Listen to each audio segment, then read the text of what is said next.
Hello, I'm Mark Anthony Tierno, author of Maldine, Cyberdawn, Inspector Flatfoot. Today I'm doing another story time, but this one's a little different. I'm going to read a bit from the first of a series of books that you haven't seen before, that I really haven't mentioned, and in fact, this will probably be the premiere of it. It is not currently published, but does have a certain story behind it and a place in my heart. The series is called Land of the Hive and is written by me and TJ Sally. Now, TJ had um, a dream when she was a kid growing up. You know, she was always fantasizing about being a queen bee and fluttering about the room, and that evolved into a dream of a series of books that she imagined and that she wanted to write. But while she had the dream and the idea, she freely admitted that she didn't have the writing talent. And then she bumped into me on LinkedIn and we became friends. And she finally, asked me, hey, could you help me write a few books?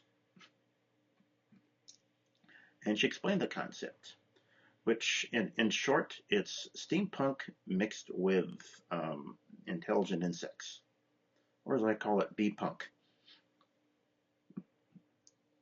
And thought about it, thought, hey, this sounds, fairly interesting.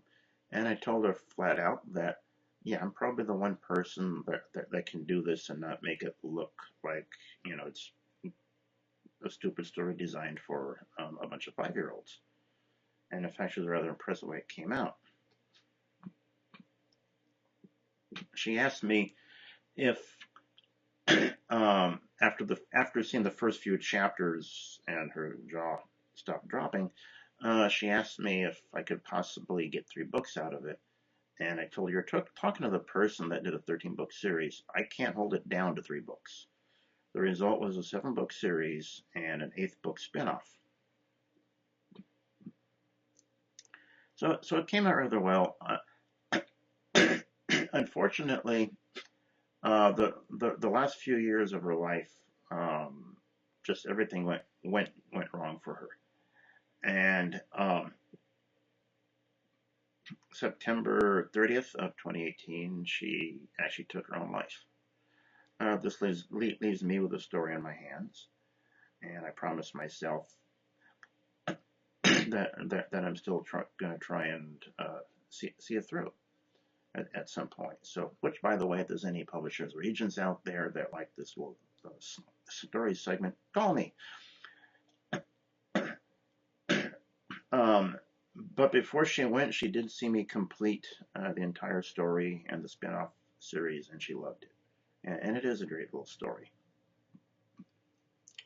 Basically, her dream and my talent, writing skills, and there was a whole lot of back and forth in addition to it and everything, and that would be just a whole big interview thing in itself. But the point is that there's now the Land of the Hive. The first book is Land of the Hive, Book 1, Journey of the Queen. And I'll be reading the prologue and part of Chapter 1 today. I should also mention that the main character in there, Beatrice Brookstone, is said to have golden eyes.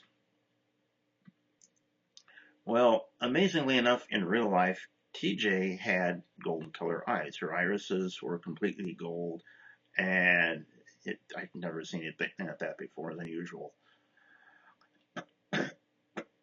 But at any rate, this is the beginning of the story that we concocted together and that I brought to life. And it has since been dedicated to her memory. But I decided it's about time that this gets a little bit of airtime. So today's story time segment is dedicated to Tamara Joy Sally. and features the first little bit of Land of the Hive, Journey of the Queen. If you'll permit me, I have to face the screen so I can read it off.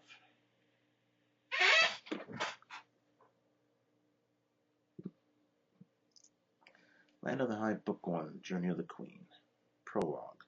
A land of sprawling grasslands, trees, and long country roads that seem to come from nowhere and go on to nowhere.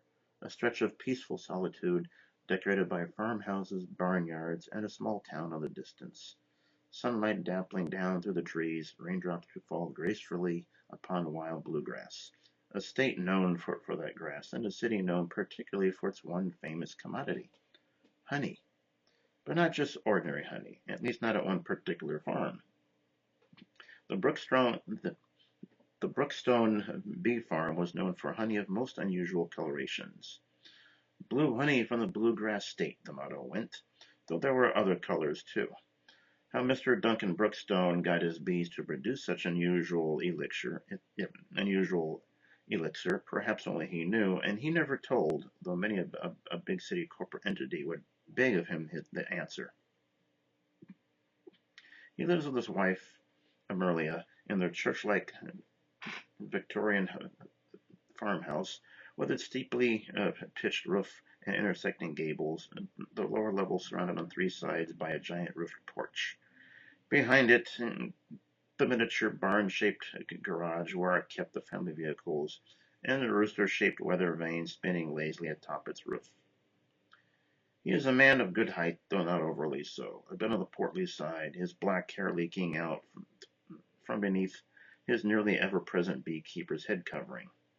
He stepped out into the front porch to check the mailbox before tending to his bees, just like any other ordinary day, except this was not an ordinary day. He nearly stumbled over it, and after which elicited a sharp cry from the newborn lungs at his feet. A slow glance down showed him just how extraordinary his day had become. Amelia, you gotta see this. To his shout, his wife came out, a slender lady with long red hair, just starting to sport a few gray wisps. The dress she wore reached down to her ankles, covering the pants covering the pants that she kept on beneath. Her hands were wiping off some of the flowers she had been working with as she came out with a distracted look and preoccupied manner. Why now, Duncan? You know I've got to finish up in here before all the days. Why, my word. She stopped there in the doorway alongside her husband and looked down at the gift. A large wicker basket woven with tiny, tight strands and with attention to detail that was a marvel to behold. It was not the basket that had them spellbound, though, but that which lay within it. Curled up in a wrapping of curled up in a wrapping of honey-hued cotton was a baby, small wisps of blonde strands just starting to grow from its tiny head, and a pair of honey-colored eyes that immediately grabbed at his wife's heart. Why, she gasped, those are just the most amazing eyes I have ever seen. She bent down for a closer look, hand reaching gently out to soothe the infant with a soft caress of his cheek, then pulling back as if afraid. She looked up at her husband, questioning look on her face, while at her touch the infant quieted. Duncan replied by bending down to reach for the note tucked carefully into the side of the basket and began to read. She shall be known as Beatrice, he said. Well, it looks like a new daughter is going to be named Beatrice. His wife said nothing, save perhaps a short squeal, as she leapt up into his arms for a long hug. Then, as the infant began to gurgle, she reached down with both hands to gently pull the child up, cradling it in her arms as she stood by her man, smiling as he had seen her do so.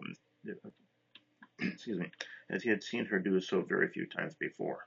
A smile that cemented the moment into his heart from then on, and one to which he responded by wrapping an arm around her waist and pulling his family in close.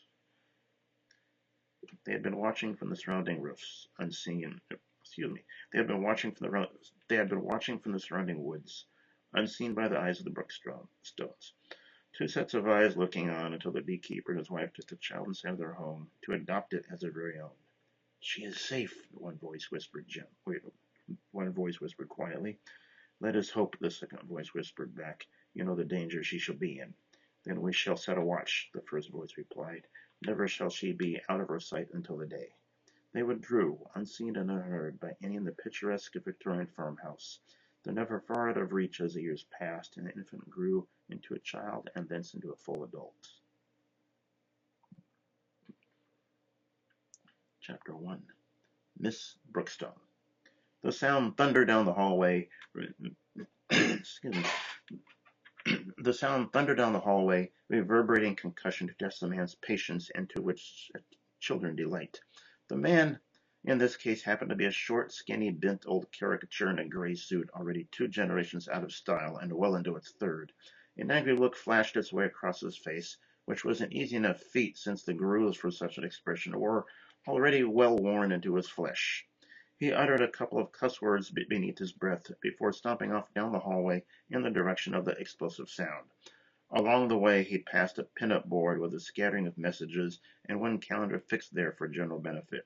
According to the calendar, the year was 1951, specifically December 7th. The name of the school was printed in large letters across the top of the old board. Beeskeep Elementary and High School, naturally of Beeskeep, Kentucky. The transom over the classroom door was dirtied by old smoke from several past explosions, this last only being the most recent. The sounds of young laughter met his ears as he approached. Then he paused to see how much of an angry expression he could work up before grabbing the door handle to dramatically burst in. And that, class, is how you do not mix those 2 compounds. The insects that do it in the wild have much better control. She was waving her hands back and forth, coughing as she said this. A young woman in the early to mid-20s, her blonde hair done up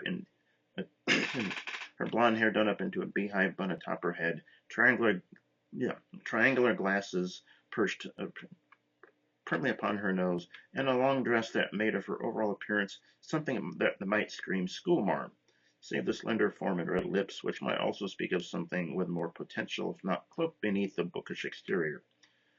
Her glasses she briefly removed to clean off the thick layer of gray the failed experiment had deposited, though all she succeeded in doing was to smear the smudge around into a diluted swirl before balancing them back on her nose, while her class giggled and laughed at the exhibition. However, she continued, that is how we learn things. Nothing is ever a failure, but always a learning experience. Miss Brookstone. The gray man's dramatic entry into the room was spoiled by the fact of the door handle. It had been needed repair for quite some time. The door shook but did not open, causing more giggling and laughter as a result. Miss! Again the door shook, this time banging as from a weak old man trying to give his best imitation of a ram and failing. Miss! Now the door finally did give way, nearly tumbling the man into the room and gaining a few more giggles as a result. Laughter that was immediately silenced as the man looked up with eyes set with a tremor of anger. Almost in unison, all hands were quickly folded on their desks, eyes straight ahead, and the only sound to now be heard was the teacher with one last cough. Miss Brookstone, his voice, once he could get the words out, had a vague sound of sand grinding underfoot. Your explosion was heard clear down the hall and most likely all the way across campus. I have told you time and again. Oh, I'm so sorry, Principal Fendish, but I was just demonstrating how a firefly gets its light. Unfortunately, when I scaled up the experiment, I apparently forgot something. You forgot that your demonstrating violates several natural laws and quite a few city and state ones.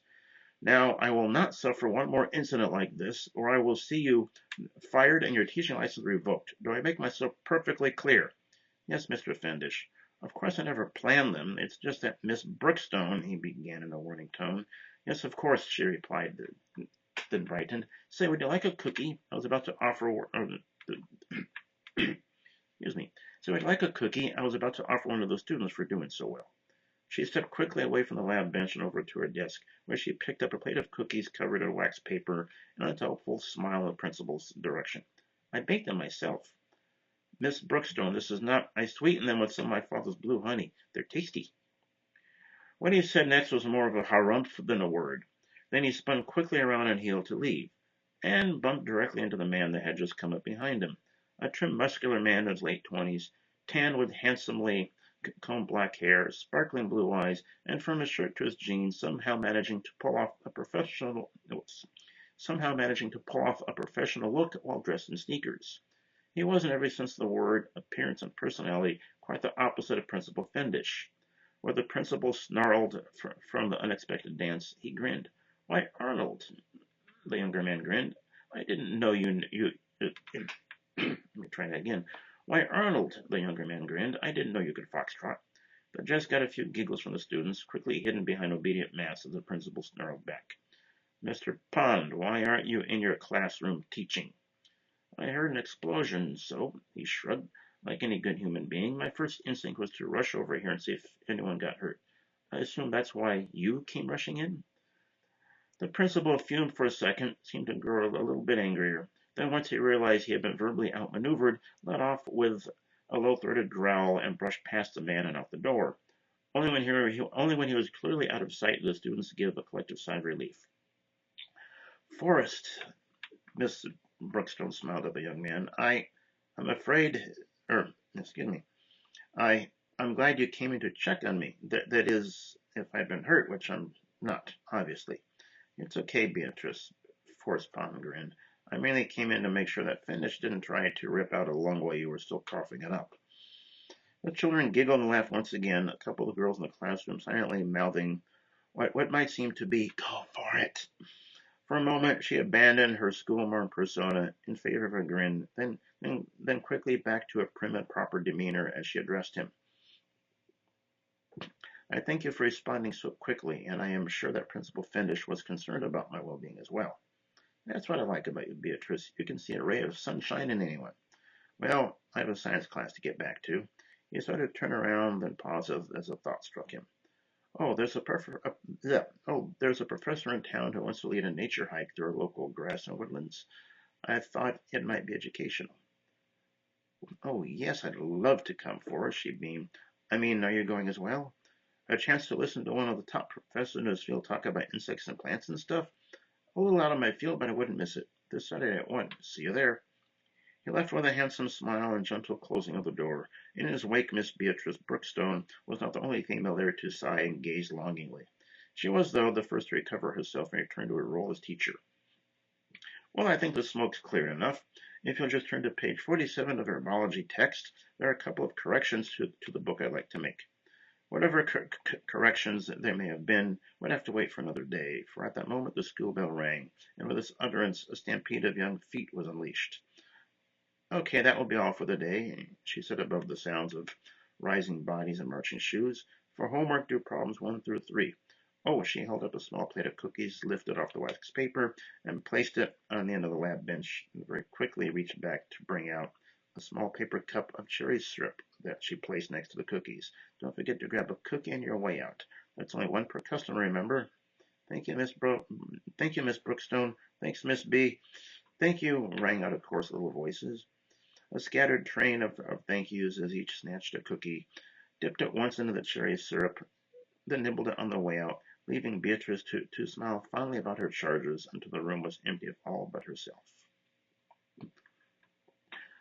That's about the first 5 pages of the book, and maybe about a third of chapter 1, maybe half of chapter 1. That's all I'm reading for the day, but it does expand into, I would definitely say, a fairly unusual story. Of course, if you looked at any of my stuff by now, you probably realize I don't write ordinary stuff. Anyway, that's a small segment out of Land of the Hive. That's it for Storytime. If you like it, please pass the word around. I hope someday to get a cover and publish for this one as well. Till then, this is Mark Anthony Tierno.